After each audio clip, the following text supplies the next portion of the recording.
Olá, bem-vindos ao GoBrax Academy, mais uma entrevista. Eu sou Duane Reis, CEO da GoBrax. Sou o Leandro, eu sou gestor de projetos na GoBrax. E hoje, Leandro, tem aqui uma pessoa muito, muito especial na minha vida, né? Meu amigo, meu sócio, até sobrenome a gente tem parecido. Mas olha só. E eu tenho assim, um grande orgulho de convidar e de receber, perdão, aqui o Luiz Cláudio Ramos, que é meu sócio, meu amigo, e tem uma carreira, né, brilhante, assim, fez várias coisas ao longo da vida, voltado, a gente vai dar um recorte aqui para a área de logística e para a área de transportes, né, mas passou pela Sascar, passou pela Madeira, pela Sotran, que é uma grande transportadora, foi CEO da OpenTech também, então tem aqui várias coisas para a gente explorar. Luiz, eu quero te agradecer por estar aqui hoje e seja bem-vindo. Pô, muito obrigado. E antes de mais nada, muito obrigado pelo convite. Estar aqui com vocês é sempre um prazer. Legal. Luiz, gostaria de entender um pouco a tua trajetória aí profissional, qual que é o teu momento hoje. O Doni comentou que você é sócio, amigo dele, né? Então, se tu puder trazer pra gente aí essa tua trilha aí. Legal. Olha, toda vez que eu paro para refletir um pouquinho sobre a minha trilha, eu fico imaginando que eu já fiz coisas assim bastante interessantes, mas é sempre bom a gente recordar, né? E cada recordação dessa, eu naturalmente me lembro de um momento super prazeroso, mas ao mesmo tempo desafiante. Eu comecei minha carreira com tecnologia, eu estudei tecnologia no ensino superior e tomei por paixão a tecnologia, trouxe a tecnologia muito para perto, porque de fato identifiquei na tecnologia uma forma de crescimento nas empresas bastante objetiva. Depois disso, eu saí para fazer 3 cursos de pós-graduação, ainda tentando mergulhar mais na tecnologia, e encontrei na minha vida uma empresa chamada HSBC Tecnologia. Lá eu entrei e lá eu aprendi muito sobre como a tecnologia pode potencializar o crescimento da empresa no dia a dia, porque um banco é imerso nas contas correntes, lidar com dinheiro não é uma coisa simples, né? As pessoas todo dia olham o seu extrato bancário, verificam o saldo que elas têm e naturalmente isso é um desafio, você tem que ter a informação ali muito correta. Na continuidade, eu acabei resolvendo olhar para um mestrado em gestão de tecnologia, em gestão de projetos com ênfase em tecnologia. Porque era o ferramental que eu estava precisando para pegar a tecnologia e materializá-la em etapas para poder entregar determinados projetos importantes. Nessa época, eu tive o privilégio de conhecer a Bematec, que foi onde eu conheci o Duane, por sinal. Já faz alguns anos, né, Duane? Estava me lembrando aqui com o Leandro de que ano foi. Acho que foi 2007, 2008. Provavelmente. Provavelmente nessa faixa de tempo. E naquele momento acabou a Bematec surgindo na minha vida. Eu vinha de uma experiência no CITES, que é o Centro Internacional de Tecnologia de Software, em conjunto com a Siemens, então uma série de projetos voltados, inclusive, à área de atuação da Siemens, propriamente dito. E acabou aparecendo a Bematec para um papel fundamental que tinha muito a ver com o meu mestrado naquele momento, que era a gestão de projetos de engenharia lá dentro da Bematec. Então, acabei entrando exatamente nesse setor, né, nessa equipe de engenharia. Lá se desenvolviam impressoras fiscais, não fiscais. Naquele momento era um momento de ebulição do mundo de varejo, inclusive, porque a frente de caixa ficou muito conhecida, né? Precisava ter uma frente de caixa no varejo com uma impressora fiscal do lado imprimindo cupons. Aí aconteceu um primeiro milestone bastante importante na minha carreira profissional, que foi o seguinte: na própria Bematec eu me deparei com uma necessidade de migrar de engenharia e tecnologia para serviços. Ou seja, lá dentro mesmo eu tive a oportunidade de fazer isso. Um determinado dia uma pessoa chegou para mim e falou: a gente precisa que você vá para São Paulo amanhã e que você assuma uma determinada posição X lá na companhia. E lá fui eu. Essa experiência foi uma experiência super rica, eu tenho N histórias sobre isso, mas fundamentalmente esse milestone me ensinou muito do que me deu a entrada no mundo de operações. Ele me fez também gostar disso, assim como eu gostava de tecnologia, e foi uma experiência assim muito rica. Na Bematec, naquele momento, fiquei mais residindo em São Paulo do que Curitiba, embora a família ficasse aqui. E, de novo, uma esteira bastante rica em operações, mas que tinha tecnologia como pano de fundo também. Em determinado momento, eu, em São Paulo, precisava, por uma questão familiar, voltar a Curitiba e apareceu na minha vida a Sascar. No momento que apareceu na minha vida a Sascar tinha um desafio também muito contemplado na área de operações. E eu tinha que traduzir aquele desafio de uma maneira diferente da qual estava sendo gerida até então, mas com uso de tecnologia. Então eu falei, opa, então um mais o outro, o resultado pode ser um resultado interessante. E naquele momento, eu também lá, claro, já tinha um mestrado, já tinha uma formação acadêmica bastante sólida. Evidentemente que, acredito, eu colaborei bastante para o crescimento da empresa e ali eu tive que mergulhar a fundo no mundo de transporte, por exemplo, porque parte da frota que a Sascar tinha era uma frota de caminhões. Então, atendíamos clientes, grandes embarcadores à época, com os quais eu tive reuniões emocionantes. Posso lembrar aqui de várias. E reuniões emocionantes muito no sentido, porque se você pega um caminhão, por exemplo, você tem uma trava de baú, aquela trava de baú não funciona, o gerenciador de risco não dá ok para o embarque do caminhão, e ali começa uma certa pressão e começa um ciclo de ligações, chamados, emergências, e que acabam acontecendo ao longo daquele período.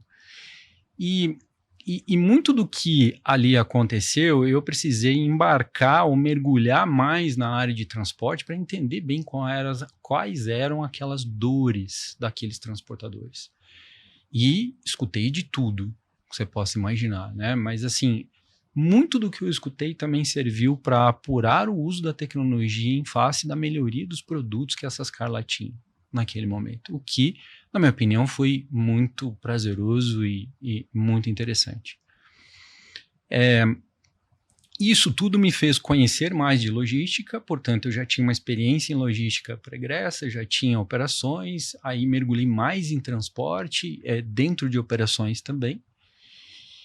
E um determinado momento, eu gosto muito de desafios, né? Gosto de conhecer áreas novas e fazer coisas inéditas para mim, como profissional, né?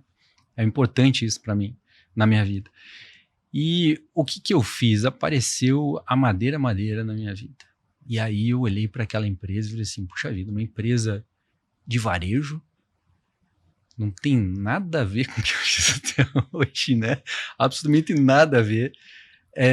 E que tem vamos dizer, tem um desafio bastante sólido, que é a entrega porta a porta no Brasil, mediante um e-commerce que tem uma competitividade de preço imensa, com excelentes players no Brasil. Hoje a gente vê, inclusive, 2 ou 3 que se destacam demais, e bastante nichado até certo ponto, porque você olhando o próprio nome, né, madeira, já te lembra o móvel de madeira.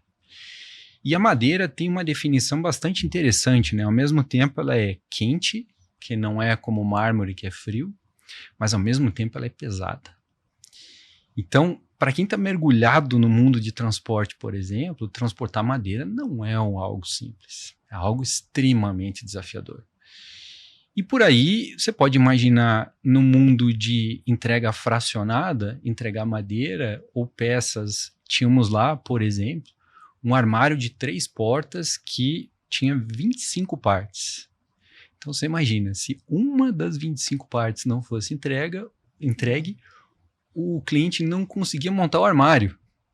Tão simples quanto isso. Então olha o tamanho do desafio. Se você esquecesse um parafuso ou uma parte pequena, por exemplo, se perdesse ao longo do processo, você tinha um problema ali de uma insatisfação do cliente. E no momento que eu cheguei na madeira, a Madeira já tinha passado por um processo de investimento, já tinha passado por uma série A de investimento, e era um momento de muito foco, não só em tecnologia, mas também como a gente conseguia escalar o processo de entrega da companhia. É bom lembrar que ali a gente tem um modelo, naquele momento, muito inédito no Brasil, que é o que a gente chama de dropshipping. É assim, você vende o estoque que está lá no fornecedor. Você não tem esse estoque dentro do seu CD.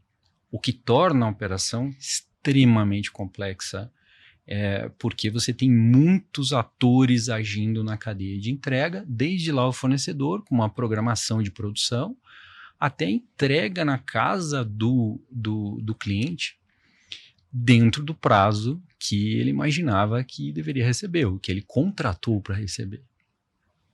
Então, essa jornada me encantou, assim, sabe? Eu falei, puxa vida, esse é um desafio imenso.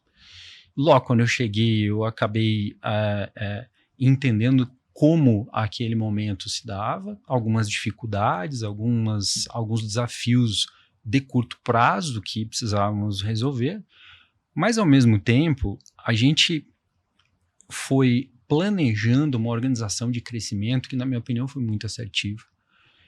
Vou dar um exemplo. Toda a questão do TMS que a Madeira usa hoje, né, o sistema que gerencia o transporte em si, boa parte dele é feita in-house, é feita dentro, foi desenvolvida time próprio, dentro da Madeira.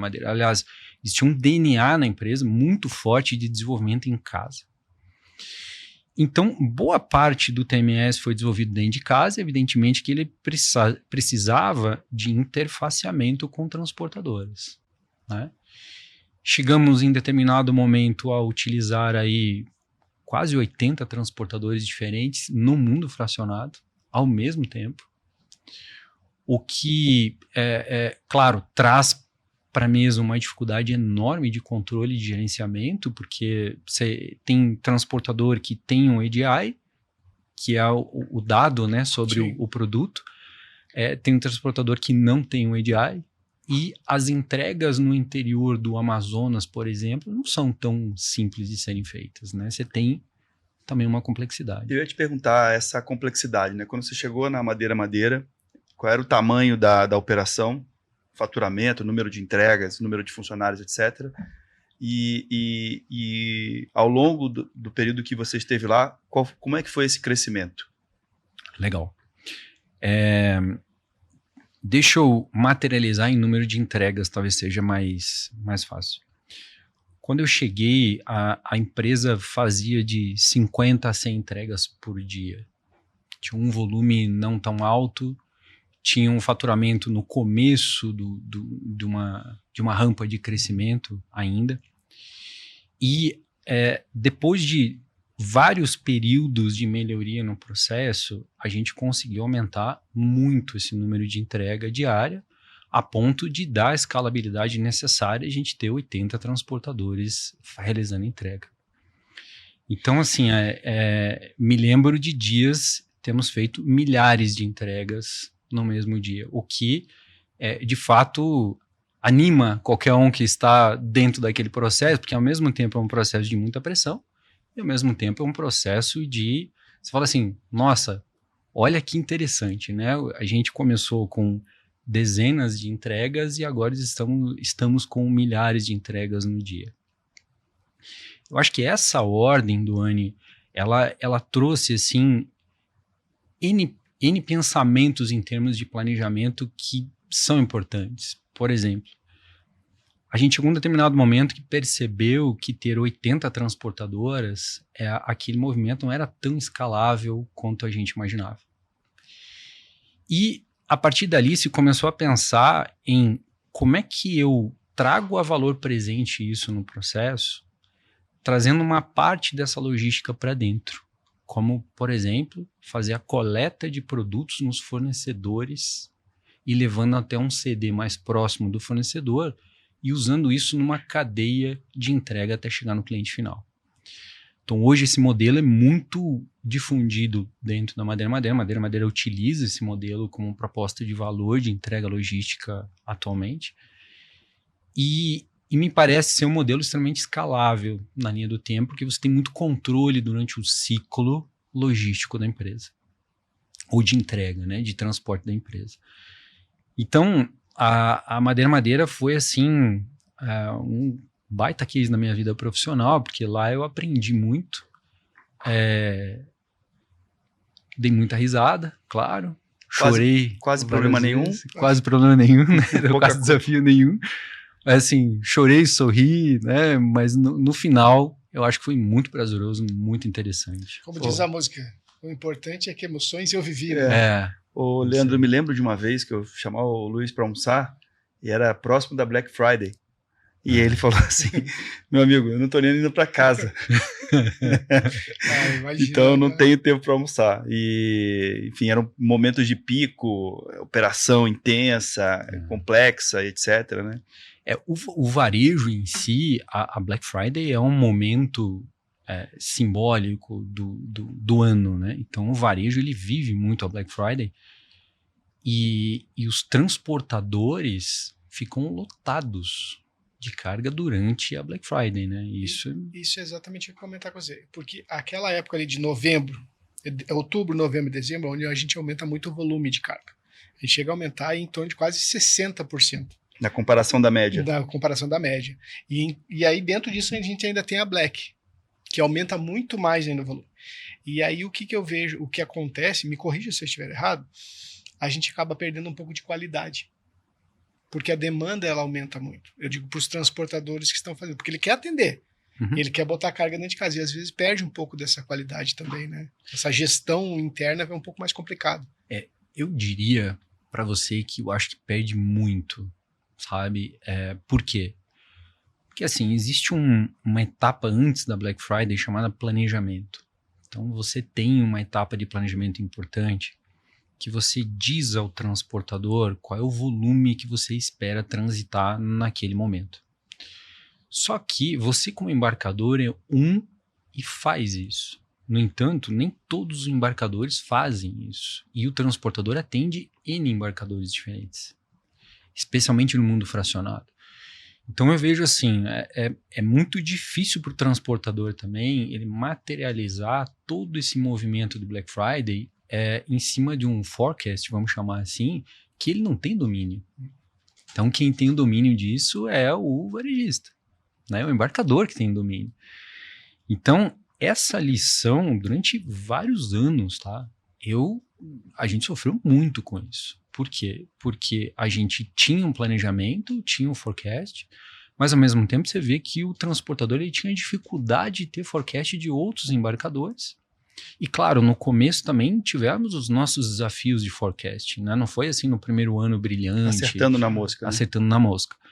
Mas o que eu vejo assim que é muito rico e o que eu acredito muito é o transportador olhar para esse volume e dizer assim, o que eu consigo atender, o que eu não consigo atender. E abrindo um parênteses aqui, eu venho de uma transportadora que chegava uma época do ano que a direção chegava a dizer assim, a partir de hoje, sem fechar negócio. Trava a tabela. Porque a quantidade de veículos que a gente tem hoje já está mapeada para a demanda que a gente vai atender. Ou seja, eu não quero deixar o cliente na mão por um outro cliente que é um embarque esporádico, que corre o risco disso. Eu atender o Duane que nunca embarcou comigo e deixar o Luiz lá na mão porque é um cara que era o meu parceiro. Então a empresa já dizia, outubro, sem fechar nova tabela. Negocia a tabela o ano que vem. Então justamente para ter, se todos tivessem esse comportamento, porque eu só posso vender aquilo que a minha operação consegue atender. Eu não posso vender mais do que isso. Então eu vou deixar o cliente na mão. Se todas tivessem esse pensamento, na época, né, eu acredito que hoje já está um pouco mais em foco isso, de repente essa qualidade não cairia tanto. Né? Eu acho que isso ainda carece de uma união maior entre o embarcador e o transportador, sabe? Então, se você pegar um embarcador grande, uma multinacional, ele tem isso no seu pipeline.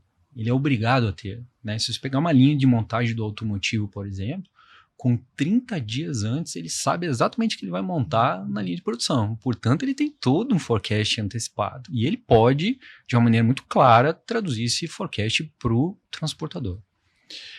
Agora, o varejo especificamente, por exemplo, vou novamente citar o exemplo da madeira, às vezes você tem um armário ali de uma determinada cor, com determinada número de portas, que está num preço extremamente atrativo na Black Friday. Aquilo é difícil você ter freio para esse processo. É difícil.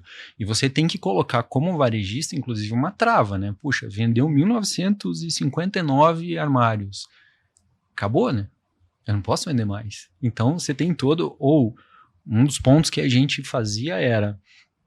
Eu vendi 1959, e o 1959 é um exemplo hipotético aqui.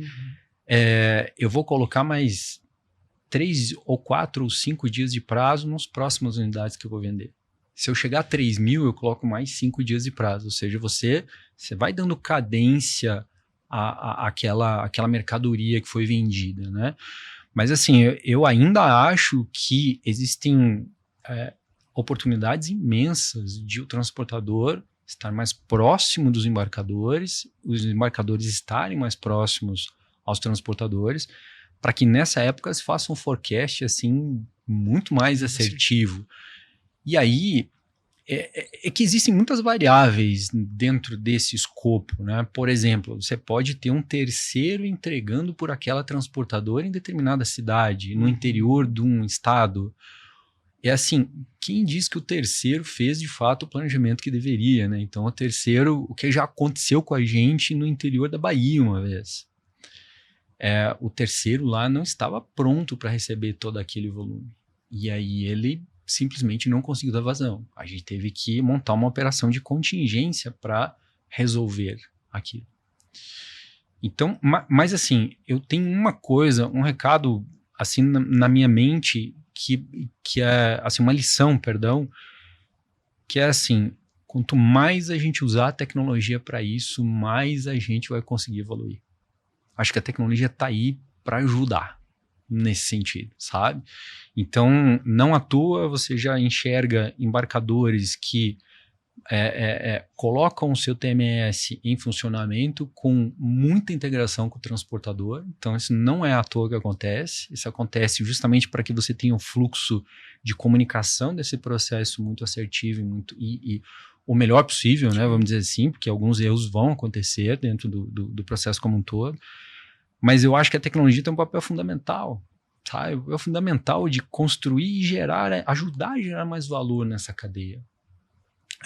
E eu acho que tem uma mensagem importante para o transportador, que acaba talvez focando a sua competência muito na entrega, na movimentação do caminhão, mas não necessariamente é uma empresa, é o perfil de empresa que investe em tecnologia, né? Tecnologia para facilitar o processo de integração com o embarcador, tecnologia para gerir melhor as suas etapas, os seus processos, e até a gente fez uma entrevista há um tempo atrás aqui, onde foi comentado que ao longo do tempo o embarcador ele se desenvolveu mais do ponto de vista de estruturação tecnológica e o transportador não acompanhou essa mesma evolução. Você tem essa percepção também? Tem essa percepção também, muito em razão de contratos que os embarcadores acabam fechando, que são contratos que trazem uma necessidade de SLA, de medição de SLA, né, de nível de serviço,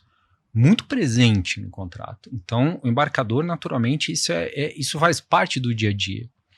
Se você pegar o mundo de transporte, o próprio EDI, se você for ver, que são os dados que você manda, que a transportadora manda isso para o embarcador, você vê ali já uma oportunidade boa de melhoria. Então, assim, eu acho que o próprio mundo de o transportador em si, vamos dizer assim, ele pode olhar para a tecnologia e dizer assim, poxa vida, de que maneira eu consigo fazer? Deixa eu citar alguns exemplos aqui, me permitam. Alocação de frota em destinos com um custo menor e ciclos menores de transferência, por exemplo, um volume médio dentro da carreta que pague o custo da viagem em si. Então ele tem uma série de outras variáveis que ele pode utilizar a tecnologia para isso. E talvez, Doni, eu me atreva a dizer aqui o seguinte, que quanto mais a transportadora estiver embarcada no mundo de tecnologia, mais fácil vai ficar a interação com o embarcador. Porque eu tive na minha carreira profissional transportadores que não queriam me mandar um EDI, por exemplo, não queriam me mandar dados, por uma simples razão, porque eu conseguia ter a lupa se o produto ia atrasar ou não.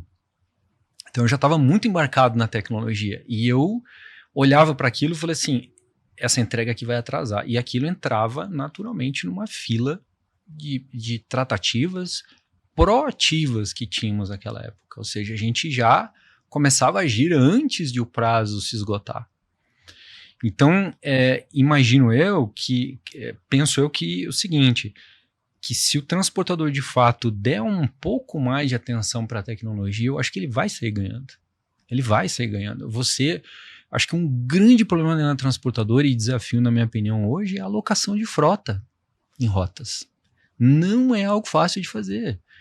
Se você conversar com qualquer transportador agora, eu garanto para você que nenhum deles vai deixar de ter passado por uma situação de o caminhão ficar preso no embarcador durante X horas a mais do que ele imaginava que deveria ficar. Perfeito. Isso cria uma pressão na cadeia enorme. E no final do dia bate aonde? Bate na necessidade maior de frota que ele tem que ter. Só que isso traz custo. Esse é o ponto. Então, o que é mais fácil de fazer? Colocar mais tecnologia no processo ou comprar mais frota? Né? Hoje, naturalmente, hoje existem formas de você trazer mais frota, locação e tudo mais, né? Mas eu acho que é um trade-off interessante. E eu acho que essa mudança da tecnologia para o transportador, ela veio do embarcador. Né? Se dependesse só do transportador, ia demorar um pouco mais. Só que a exigência do embarcador por certas tecnologias fizeram com que esse transportador começasse a entender um pouco mais o quanto que aquilo ali faria sentido, não só para aquele embarcador que estava exigindo, mas para os outros também. Eu acho que o bom da virada mesmo foi o embarcador cobrando a tecnologia do transportador. E um exemplo disso que você está dizendo, na minha opinião, é o seguinte: a emissão de documentos legais passarem a ser feitas pelo embarcador e não pela transportadora. Olha que interessante, né? Você vê, o embarcador diz, não, pode deixar que eu emito. E ele vai lá e ele emite. Hoje existem ferramentas de mercado especializadas nisso, inclusive. Então, tudo vai se transformando muito e vai naturalmente evoluindo para que essa junção do embarcador com o transportador seja cada vez mais forte. E eu acredito que a tecnologia é uma ferramenta importantíssima nessa jornada como um todo. Mas eu aqui... A gente está falando dos assuntos, né, de embarcadores, eu acabei não terminando a trilha profissional. Né? Eu vou voltar lá para a tua trilha, mas eu acho que você está falando sobre um tema bem importante para o mercado de transporte. E como alguém que desenvolveu uma carreira, né, uma parte dela em operações, uma parte dela em tecnologia e depois uma boa vivência logística, né, em supply chain de uma forma geral. Quando você olha para os desafios do mercado hoje em dia, o que você acha que o transportador tem de oportunidades para desenvolver melhor o seu negócio, para ele poder aprimorar a forma e ser relevante naquele segmento que ele atua? Eu acho que um primeiro ponto que me vem à cabeça é que ele tem uma gestão de custo voltada ao tipo de produto que ele está transportando. Esse é o primeiro ponto, porque quando você pega, especialmente no mundo fracionado, se mistura o produto X com o produto Y, mas quando você vai ver, são produtos de pesos diferentes, dimensões diferentes, e aquilo tudo vai junto dentro de uma carreta, no transporte, né? Então, peraí, se a gente tem uma linha de custo mais apurada por tipo de produto, por exemplo, a gente pode ter naturalmente uma decisão de especialidade, ou no produto X ou no produto Y. Isso pode ser uma linha, na minha opinião, sabe? Um outro ponto que também me chama muita atenção, Duane, é o quanto o transportador de fato está embarcado numa jornada digital. essa jornada digital do transportador, ela não é tão simples, porque o motorista também tem que fazer parte dela, né? Então a gente está vendo N exemplos disso acontecer. Só que temos aí um desafio, né? O motorista muitas vezes está fazendo o quê? Ele está dirigindo. Então, existe um problema aí. Poxa, você está se comunicando com alguém digitalmente, mas você está dirigindo ao mesmo tempo. O que naturalmente traz risco para o processo. Mas essa cadeia de comunicação entre motorista e atores em si, eu acho que tem muito a evoluir. E eu fico me perguntando, Duane, mais um ponto também, que é o seguinte: se é melhor o transportador ser especialista em determinado tipo de produto ou um generalista em vários produtos diferentes.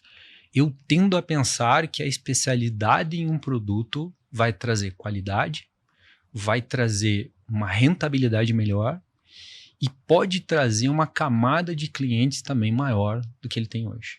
Então, eu gosto muito de pensar na especialidade, né? O indivíduo, eu transporto algodão, por exemplo. Eu sou especialista em transportar algodão.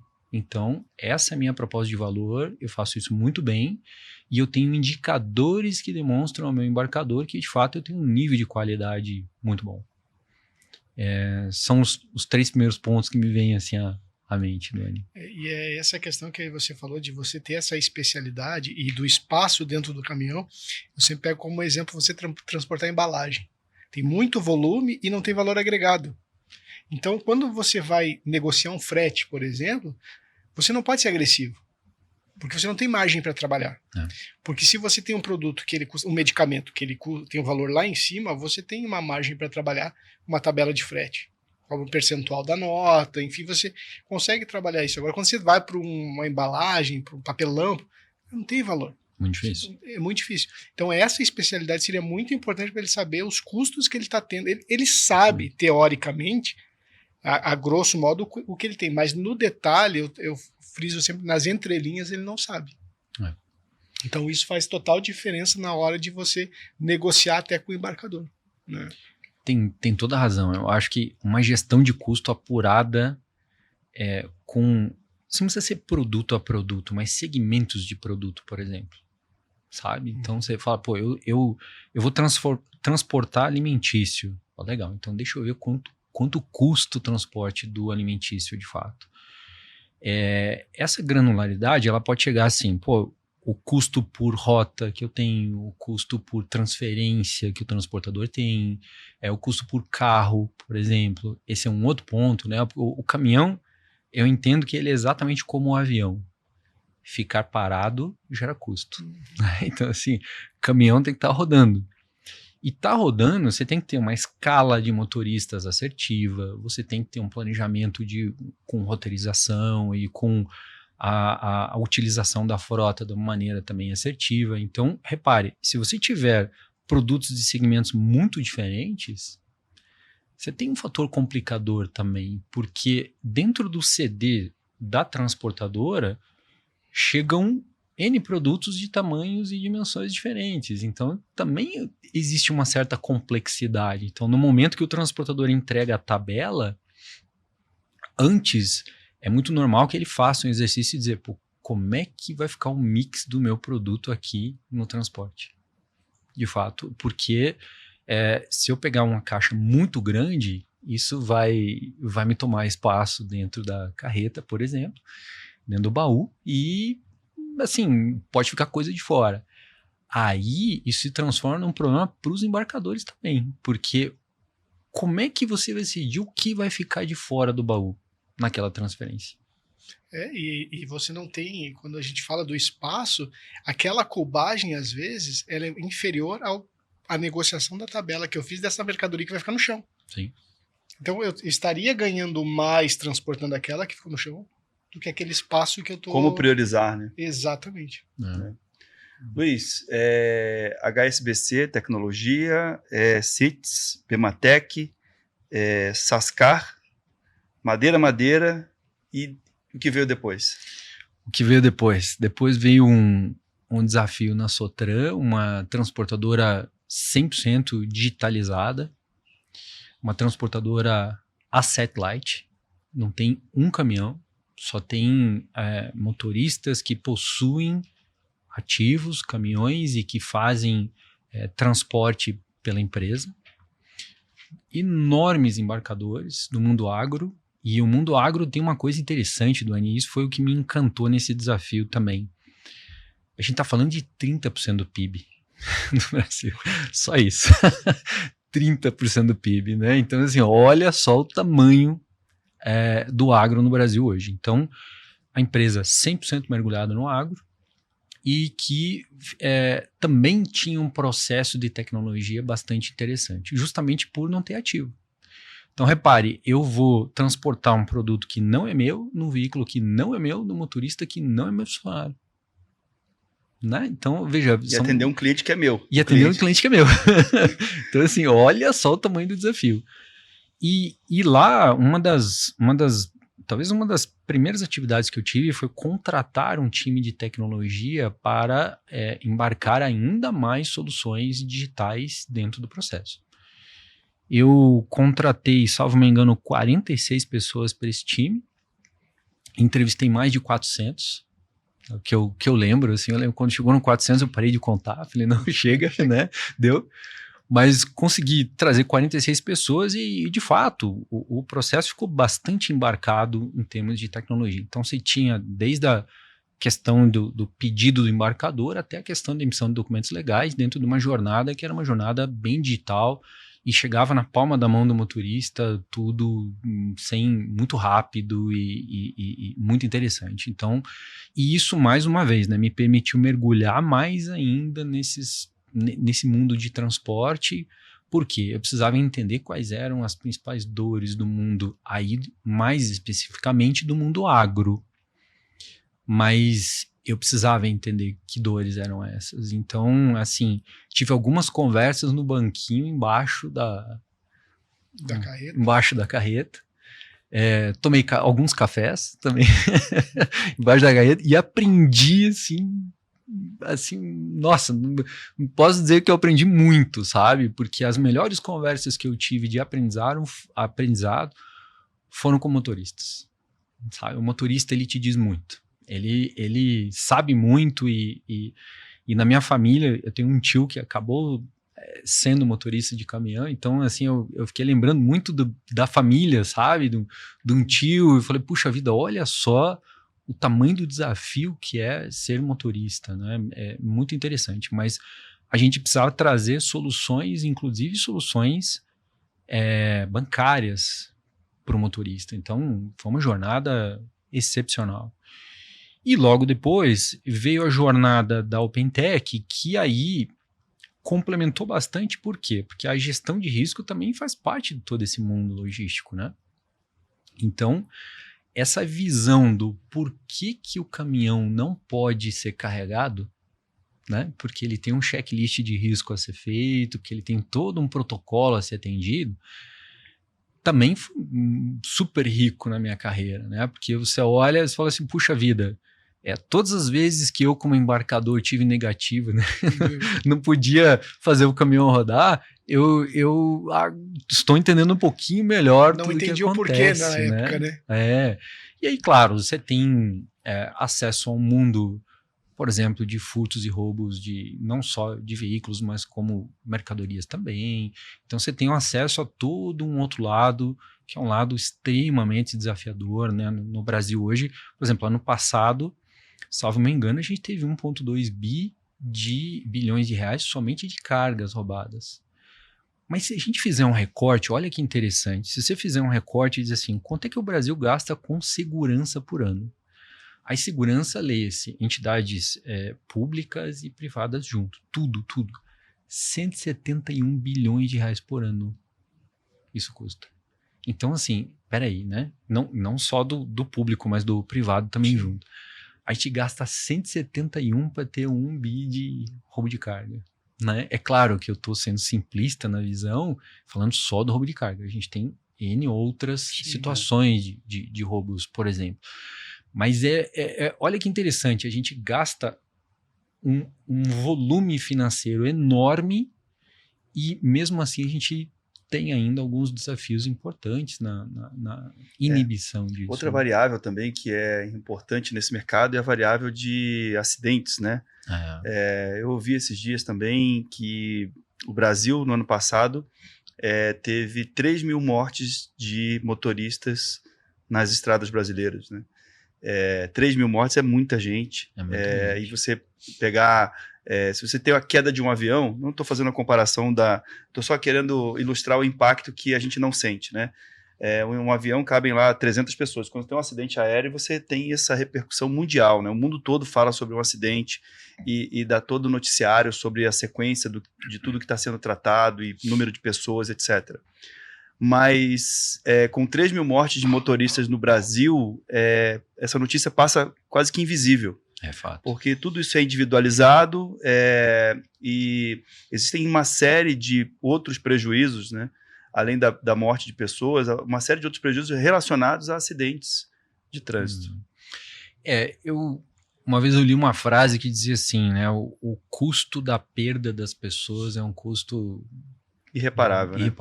Né? Então, de fato, você pega, são 3 mil famílias, né? Isso não é uma coisa simples, é algo com um impacto muito alto.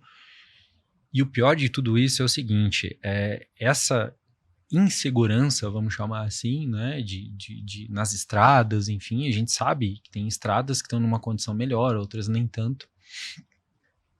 O pior de tudo é a família saber que existe um ente querido que vai viajar e fica aquele sentimento de insegurança no ar. Né? Se vai voltar para casa. Assim, né? esse é o, vamos dizer assim, sem dúvida um ponto bastante relevante.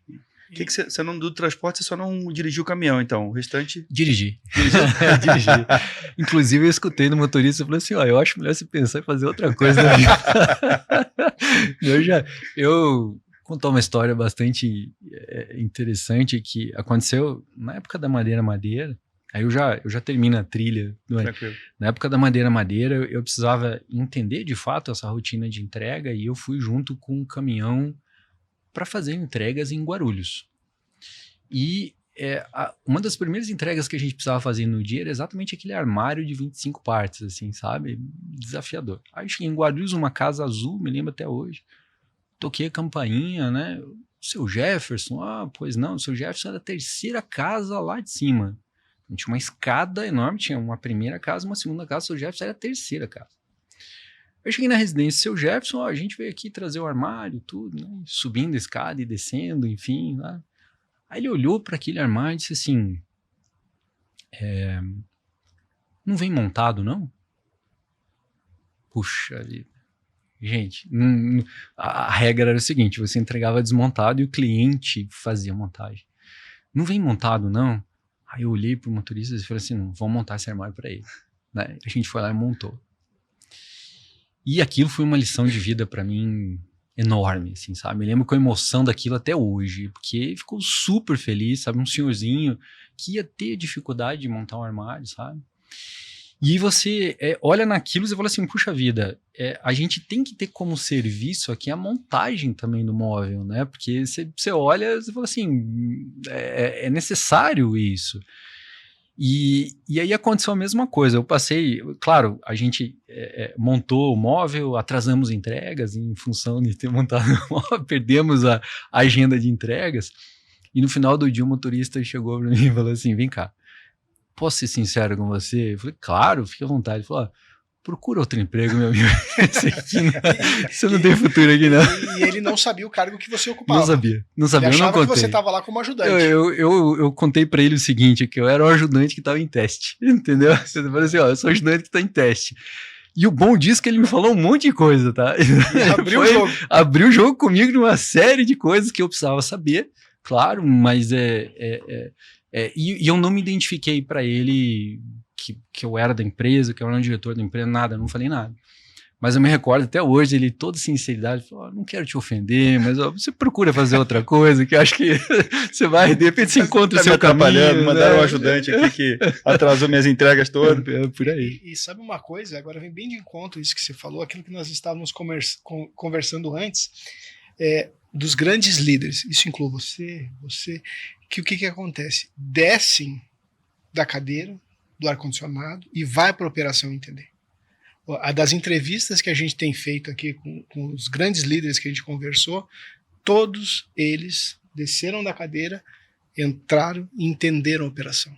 Eu acho que só dessa forma você consegue realmente fazer a gestão, por exemplo, né? E você consegue engajar o time. Uhum. Porque é muito fácil você ficar sentado na cadeira e faz isso. Você jamais ia entender essa dificuldade da instalação, da montagem, se você não descesse da sua cadeira.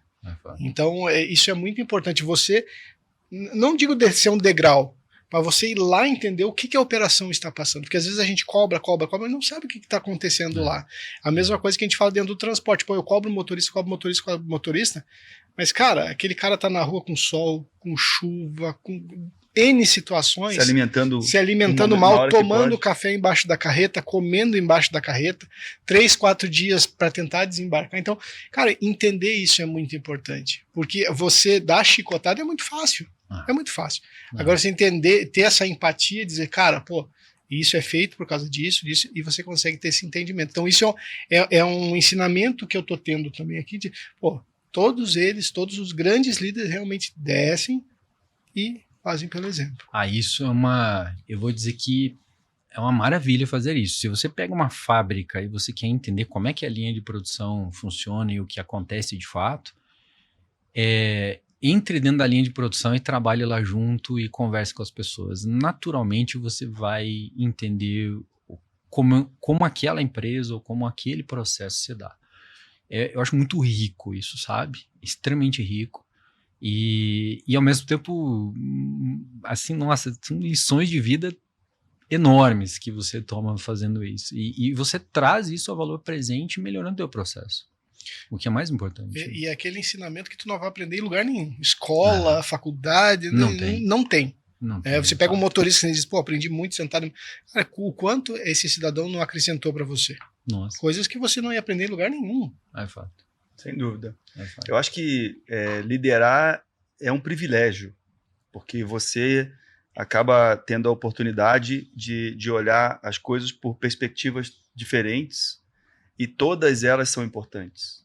Então, a perspectiva da operação ela é uma das perspectivas. Também acho que o líder que se dedica demais à operação, ele também deixa de enxergar uma visão estratégica. Quem está demais no estratégico deixa de enxergar.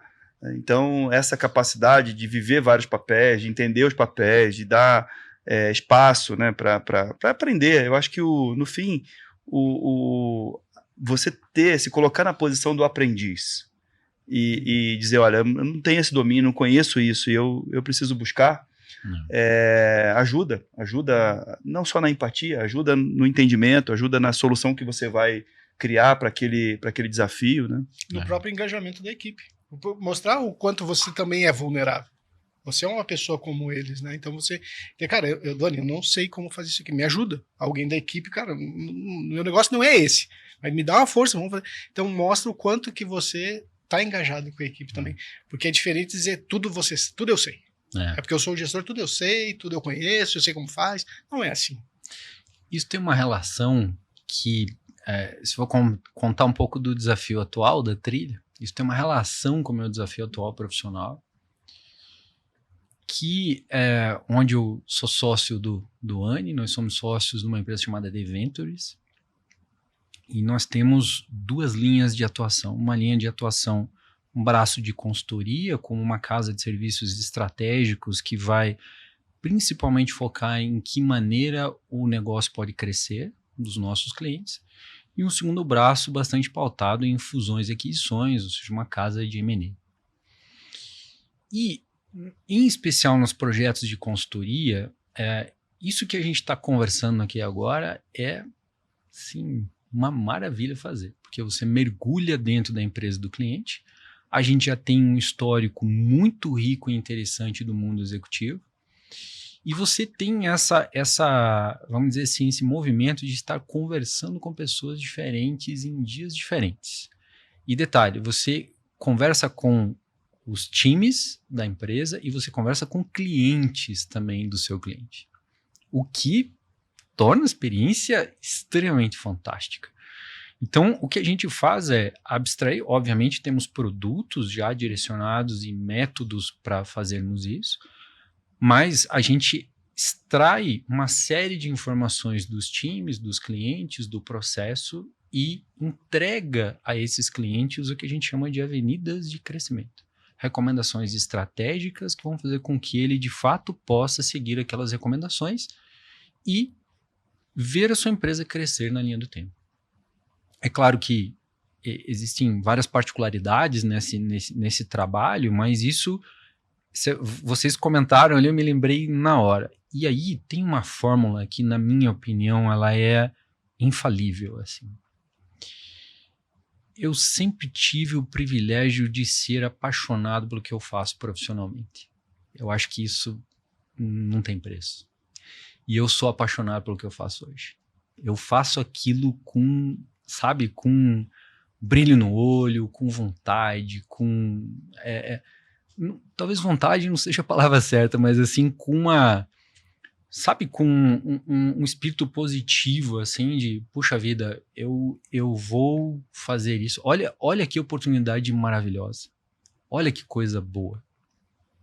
Então, eu acho que o meu desafio atual profissional, ele é muito rico, porque eu posso resgatar todas as lições aprendidas que eu tive no passado, trazer isso a valor presente e colocar dentro de clientes nossos recomendações que são extremamente positivas para o crescimento dessas empresas. Então, olha que coisa maravilhosa, né? E claro, nem todos os dias são flores. Como diria, tem uma pessoa que eu gosto muito de ver vídeos, e até ele tem um programa de podcast nos Estados Unidos, ele chama Jocko Willink. Vocês já viram falar nele ou não? Eu acho que não. Ele é um ex-SEAL americano. Da Marinha Americana. Da Marinha Americana, e ele é um indivíduo assim, ele tem uma força mental extraordinária, ele tem um programa de podcast bem interessante. E tem um vídeo dele que, na minha opinião, é o melhor vídeo de motivacional que eu vi na minha vida. É um vídeo super curto, que ele diz o seguinte, ele fala, olha, se você teve uma notícia ruim hoje, que bom que você teve uma notícia ruim. Você tem a chance de transformar a notícia ruim em uma notícia boa.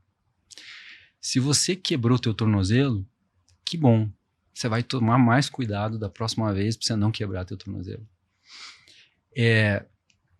Se você não foi contratado, que bom, você vai ter chance de ser contratado por outra empresa. Então, o que ele traz é assim, use a palavra bom, não use uma palavra diferente, porque você está tendo a chance de fazer diferente determinadas coisas. É claro que é difícil racionalizar o vídeo, é sensacional esse vídeo, sabe? Eu, assim, toda vez que... Às vezes eu vou pro vídeo, que eu falo assim, eu preciso olhar aquele vídeo de novo, né? Eu preciso ver aquele vídeo de novo. E realmente, tem um fundo musical bastante interessante, é claro que ele traz também todo um ensinamento, né? O programa dele o Jocko é uma pessoa que já ficou 4, 5 dias sem se alimentar, em jejum, sabe? Porque essas pessoas das operações especiais, eles têm um treinamento que é muito acima do extremo, normal, né? Extremo. Ele tem, inclusive, alguns livros editados, livros bons, por sinal, embora sejam SEAL, né? Você vê, é uma especialidade, mas livros que chegam muito próximo a como ser líder, né? Um deles chama-se A Dicotomia da Liderança. Bem interessante o livro, por sinal. Mas, assim, esse vídeo me dá naturalmente me motiva muito. E aí, o que eu vou dizer para vocês? Eu apaixonado pelo que eu faço, tenho o maior prazer em realizar as atividades que eu realizo, tenho o privilégio de lidar com diferentes clientes ao longo do dia, então eu de manhã estou falando com um varejista, na hora do almoço estou falando com um embarcador, de tarde estou falando com um transportador, de noite estou falando com uma empresa de tecnologia. Então você vê diferentes ângulos de visão no mercado que, no final de tudo, eu costumo usar uma frase que diz assim, o nome disso é empresa. né? No final do dia é isso. O nome disso é empresa. E, por incrível que pareça, as coisas se repetem de empresa para empresa. Elas se repetem. Por exemplo, qual empresa hoje não tem necessidade de mão de obra qualificada? Como diria Padre Quevedo, não existe. Não existe. Então, assim, não existe. Toda empresa precisa de mão de obra qualificada. Todo mundo reclama disso, né? De uma maneira geral. Reclama não, né? Ou expõe esse desafio, vamos dizer assim. Então, as empresas têm uma semelhança entre si, e aquilo que aconteceu no mundo alimentício, por exemplo, você vê com clareza no transporte, usando o nosso escopo aqui da conversa. O que aconteceu no transporte de alimentício, naturalmente, vai acontecer no transporte de outro segmento, outro tipo de produto, por exemplo. E isso aqui é uma lição aprendida. É uma lição aprendida muito interessante. Então, acho que eu consegui finalizar a trilha profissional, né? Falando da Deventures, eu quero conectar com esse ponto que você fala do prazer, da vontade, né? Do entusiasmo de ter esse negócio. Esse negócio, ele entusiasma por uma série de razões, especificamente a Deventures, né? Primeiro, a gente tem uma afinidade muito grande, né? Eu e você, de conviver, de pensar, somos muito diferentes na forma de lidar com os desafios e complementares, mas existe também uma grande afinidade que a gente se conversa, às vezes, sem falar, né? A gente se olha e já sabe. Eu acho que isso é muito bacana. E o propósito, assim, e isso também mexe muito comigo, que é uma coisa que eu, ao longo da minha vida, sempre fiz, que é criar valor e preparar pessoas e empresas para o futuro. Então, criar valor é uma questão muito nobre, você criar valor, porque você pode criar valor em qualquer circunstância, né? Se você for comprar um café e a maneira como você fala com aquela pessoa, a maneira como você dá um feedback construtivo daquela loja sobre alguma coisa que pode ser melhor, você está criando valor. E aí, quando você começa a viver essa missão de criação de valor, você começa a ficar com uma percepção aguçada para esse tipo de coisa, né? Então tem esse lado da criação de valor, que é muito nobre você trabalhar com alguma coisa que está ajudando a criar valor para outras pessoas ou outras empresas. E preparar para o futuro tem um quê de provocação, né? Porque você está lá vivendo o presente, está tudo certo no presente, e aí você diz assim, tá, mas como é que vai ser daqui 6 meses? E como vai ser daqui 1 ano? Então, às vezes, tocando um negócio, quem está envolvido na operação do negócio, por mais competente, por mais capaz que seja, não consegue olhar para o todo o tempo inteiro. Então, você poder ajudar pessoas e empresas a entenderem qual é a melhor trilha para você construir um futuro promissor, é também muito nobre. Então, isso engrandece. E aí não é dinheiro, é realização, é você poder entrar num projeto, entender os desafios daquele projeto, entender o que tem ali no entorno, né? Eu vivo isso na Gobrax hoje, estando mais próximo da Gobrax do que o Luiz, que é você olhar aquele mar de oportunidades, você poder fazer uma boa leitura daquele ambiente, fazer as boas escolhas do futuro que vai ser criado e pôr a mão na massa e fazer aquilo prosperar. Então isso, de fato, é algo que, se eu puder e eu quero, né, fazer o resto da minha vida, eu quero fazer, porque isso transforma, né? E tem uma coisa muito legal, Leandro, que é assim, passado um tempo, os projetos e tudo mais, né? Quando você conecta com aquelas pessoas de novo, você tem um semblante legal, assim, né? Você tem uma memória boa, as pessoas falam, puxa, isso aqui foi fundamental, porque mudou minha maneira de pensar, mudou minha forma de fazer, transformou de alguma maneira. Então, eu sou muito grato aí por ter o Luiz na minha vida e aprender com o Luiz pra caramba, né? Ele falou pouco sobre uma coisa que ele faz muito bem, eu aprendo com ele, que é aprender a aprender. Ele aprende muito, lê muito. Se você for na mesa dele, lá tem uma pilha de livros lá, todo anotado, né? Meio professor Pardal, assim, sabe? Mas, o contato com o aprendizado, né? É uma coisa que a gente tem afinidade também. Então, Luizão, obrigado Que é isso? por a gente estar junto nessa jornada aí. Eu que te agradeço, cara, de estarmos juntos. É sensacional, né? Jornada maravilhosa. Agora eu vou contar uma do Duane, esse negócio de satisfação, de trabalhar, de acordar com aquela vontade. Outro dia a gente estava numa reunião, ele estava de boné. Aí um colega perguntou assim, de boné? Aí ele falou assim, daí a minha mulher falou a mesma coisa de manhã. Daí, pô, você vai trabalhar de boné? Ele disse, não, eu vou me divertir. Isso aí. Foi ou não foi? Foi, vou exatamente. Me divertir. Então é isso que é gostoso, sabe? Você acordar com aquele ânimo, aquela vontade. A gente sabe que nem todos os dias são flores. É fato. Né? Mas a gente tem que ter a positividade do cio que você acompanha. Tem que estar sempre, cara, pô, mas não era o momento. Vamos aguardar, vamos fazer acontecer. Hoje tá assim, amanhã vai ser melhor. Então a gente tem que ter sempre essa positividade. Eu sempre falo, e a minha esposa me ajuda muito nisso, é você atrair aquilo.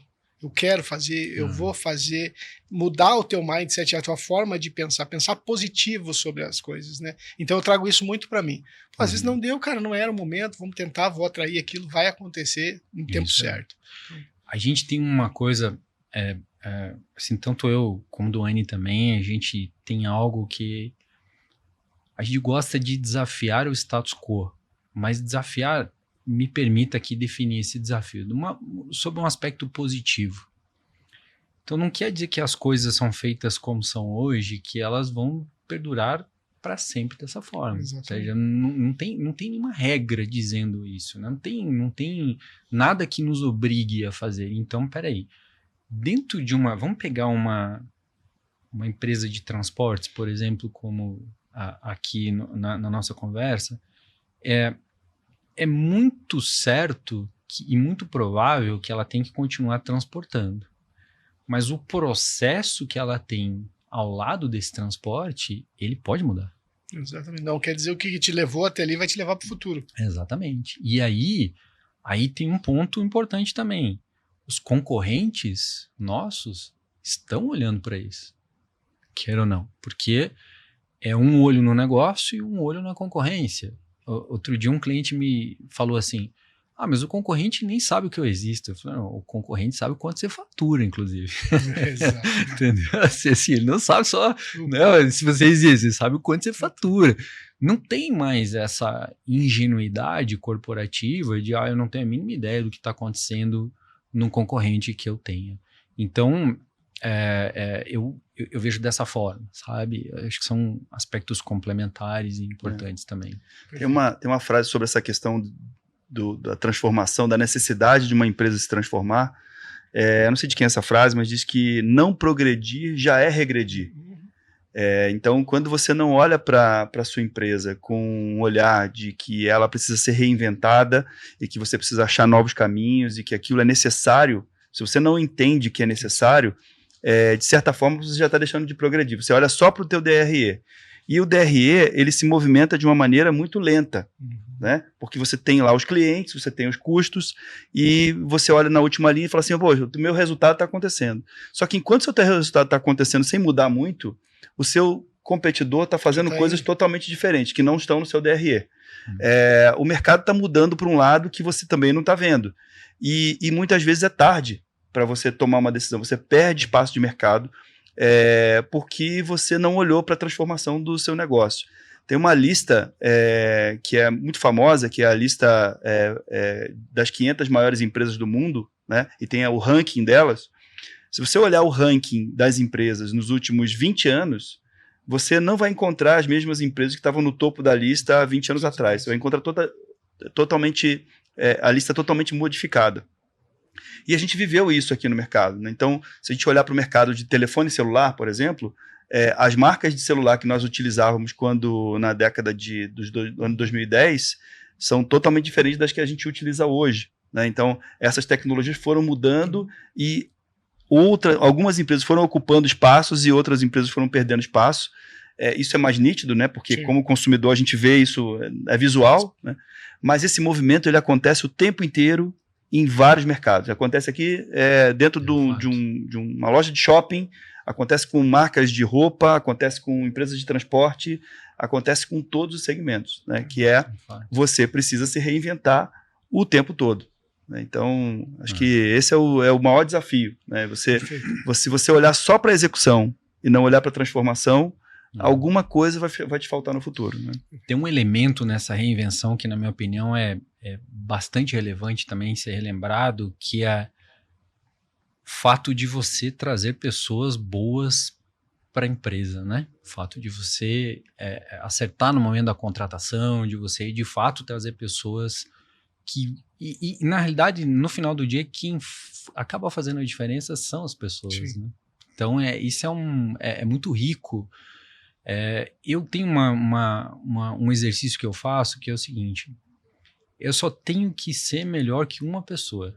Só me pode ser melhor que uma pessoa. Eu mesmo de ontem, entendeu? É isso. Perfeito. Eu mesmo de ontem. Então, se eu for melhor do que eu mesmo de ontem, pô, eu evolui um pouquinho, entendeu? Sem uma comparação com quem quer que seja, sabe? Puxa vida, como que eu sou melhor do que eu fui ontem? Talvez hoje eu tenha que ler um pouquinho mais, talvez hoje eu tenha que estudar um assunto que eu ainda não domino, talvez hoje eu tenha que fazer uma reunião que é uma reunião onde eu vou ter uma lição aprendida importante, talvez eu tenha, enfim, N coisas. Eu acho que dessa forma, de fato, a gente consegue capturar. Eu venho tentando, tá? Eu não estou dizendo que eu consegui, mas venho tentando dessa forma para que a gente, de fato, para que eu consiga também me melhorar, né, no dia a dia. Mas o fato da evolução das pessoas e acertar na contratação é outro ponto. Eu te coloquei 3 pontos naquela pergunta. Eu colocaria um quarto, acertar na contratação. Legal. Perfeito. Luiz, obrigado pela aula. Imagina, que é isso. O nosso tempo, infelizmente, é curto. Ficaríamos aqui conversando sobre alguns assuntos que eu fiquei curioso também de saber. Mas quem sabe numa nova oportunidade a gente não faz a parte 2 com o Luiz, né? Seria maravilhoso. Muito obrigado por ter passado esse ensinamento pra gente aqui também. Olha, eu vou te agradecer, né? Queria que você deixasse, Luiz, na tua fala também, o que você leu aí ao longo da tua vida, que você poderia deixar para as pessoas procurarem e buscarem também, né? E que você fizesse uma palavra final aí. E Legal. já te agradeço por tudo. Muito obrigado. Imagina que é isso. Primeiro de tudo, eu só tenho a agradecer. É um prazer estar aqui conversando com vocês e trocando ideias. E estou à disposição para quando quiserem. Fazendo um repasse, assim, alguns livros que eu gostei muito. As Armas da Persuasão, do Roberto Cialdini. Eu acho que esse é um livro muito interessante de ser lido. A Dicotomia da Liderança, do Joko, eu acho um livro bem interessante, especialmente por ser uma pessoa altamente treinada. Ele traz um ângulo de visão diferente. Eu gosto muito de um livro chamado Essencialismo. Eu acho que ele é muito parecido com A Única Coisa, muito parecido, no mesmo foco, né? Você ter foco naquilo que você está fazendo e tentar deixar de lado as distrações do dia a dia, né? Que isso acaba te tomando tempo, energia, enfim, por aí vai. Outro livro muito legal chama-se Sem Esforço, também é do mesmo autor do Essencialismo. Eu acho muito interessante, né? Você sem entender, como é que eu vou fazer isso com o mínimo esforço? Mas você parar e mentalizar a forma. Isso é muito, para mim, assim, Luiz como profissional, funciona muito quando eu vou fazer uma apresentação no PowerPoint. Eu tenho uma mania de primeiro desenhar no papel a apresentação para depois o PowerPoint. Tem um livrinho que uma vez eu li chamado assim, Obrigado pela informação que você não me deu. É um livrinho assim, ó. E ele custa caro esse livro, inclusive. Esses dias eu até vi na Amazon lá, falei, louco, tá caro, né, o livro. Que é o seguinte, você tem que ser muito sintético numa apresentação do PowerPoint. Então tem todo sentido você, deixa eu desenhar primeiro no papel, não desenhar bonitinho, mas as informações que você quer colocar. Então eu acho que assim, isso resume bem. Outro livro que, na minha opinião, é um livro muito interessante de ler, o Comece pelo Porquê. Simon Sinek. Simon Sinek, todos os livros do Simon Sinek, na minha opinião, são bons, né? Tem o Jogo Infinito também. Então, um autor, né? Para quem gosta de negócio, o que eu recomendo é Jim Collins. Eu acho que é um autor... Tudo que ele escreve é maravilhoso, né? Tudo é maravilhoso, né? É assim, um sujeito de uma visão... Vencedoras por opção, tem aquele amarelo lá que eu não lembro o nome, Luiz, como é que é o nome? B 2.0. B 2.0, exatamente. Então, assim, é muito, muito um autor maravilhoso, mas eu acho que esses livros aqui, tem De 0 a 1, do Peter Thiel também, um livro bastante interessante, e talvez aquele mais bem visto por todos, né? O Lado Difícil das Coisas Difíceis. Do Ben Horowitz. Esse é um clássico também. Esse é clássico, esse vale muito a pena ler, é muito bom, tem exemplos muito ricos. E você vê que a gente fez uma pergunta de repente aqui, ele já listou... A lista vai ficar aqui embaixo. Ali, exatamente. Então, mas gente, de novo, um agradecimento enorme a vocês e poxa, sempre à disposição de estar aqui e participando com vocês, e parabéns aí pela iniciativa do podcast também. Obrigado, Muito Luiz. obrigado, Luiz. Tá bom? Valeu.